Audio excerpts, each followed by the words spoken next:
Good morning and welcome to my blog, Wisdom for Today. So, this Sunday is Father's Day, and it's a time that we set aside to think about the gifts we have in our fathers. And I know for some people it can be an emotional day, especially if you had an absent father, a father who wasn't there, or you had a father who didn't know how to nurture you. But I think there's a lesson in Father's Day and Mother's Day that I don't want us to forget. Because God in the scripture compares himself to a parent. And there are good reasons for that. God sees his children as a healthy parent sees their children. You know, when parents look at us, they just don't see the person that's here now. They see a snapshot of our whole lives, as when they potty trained us, and when they changed our diapers, and when we took our first steps, or that famous tantrum we threw when we were 3 years old, or the food that we really loved and the food that we really hated, or when we were frightened to go to school, or when we were excited to go to school because we had accomplished something great.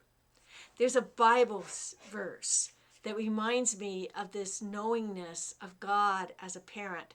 It's found in Psalms 103, 13 through 14. It says, "As a father has compassion on his children, so the Lord has compassion on those who reverence him. For he knows our form. He remembers that we're made of dust." Now, he remembers we are made of dust is a reference to Adam and Eve when God created them out of the dust of the earth. Male and female, he made them, and he breathed his breath into them. God knows that we're made of things from this earth. In other words, God knows that we're only human. And God knows our weaknesses in our humanity. I remember once a comedian saying that the reason why teenagers get embarrassed of their parents is that they know that their parents know all their weaknesses.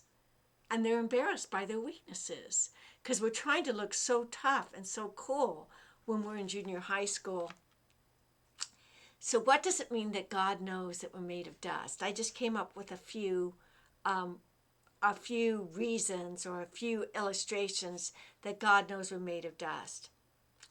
He knows it when we make grandiose plans that don't work. And just like a child does that, they're going to make this great lemonade stand and they imagine themselves making wealth, and they have the lemonade stand and two people show up. But because he knows that sometimes we make grandiose plans that we think we're going to make a miracle, and it's just a slight good deed, he gives us the option to ask for wisdom. In James, the book of James, the epistle of James, chapter 1, verse 5, it says, "If anyone lacks of wisdom, let him ask of God, who gives to all people abundantly and upbraideth not, and let him ask with surety or with faith." He knows we're made of dust and we're only human because he knows that we'll fall down. And he offers us forgiveness. And any parent with a toddler sits with their arms outstretched, watching that child as they transfer from the couch to the table when they're still using their hands and barely walking, because they know that child can go boom so easily it can fall down. In 1 Corinthians 10, 12 through 13, it says, "If you think you are standing firm, be careful that you might fall." And then the next part of the verse says, "There's no trial or temptation that has happened to you except which is common among all people." In other words, everything you've gone through, someone else has gone through too. And God is faithful in that he will not let you be tempted beyond what you can bear. But with the temptation will provide a way of escape. In other words, God's right there. So when you fall down, he gives you a second chance, a third chance, a fourth chance. And he knows it that we can't do things by ourselves, that we need his help.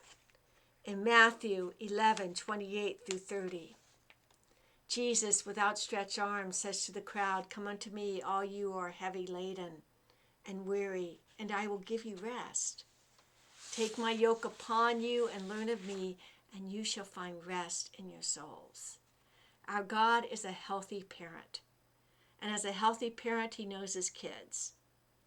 And because he knows his kids, He's offering not only to correct us, but to love and embrace us when we fall down. As you celebrate Father's Day this Sunday, I pray that you will find some genuine joy in knowing that God is your Father.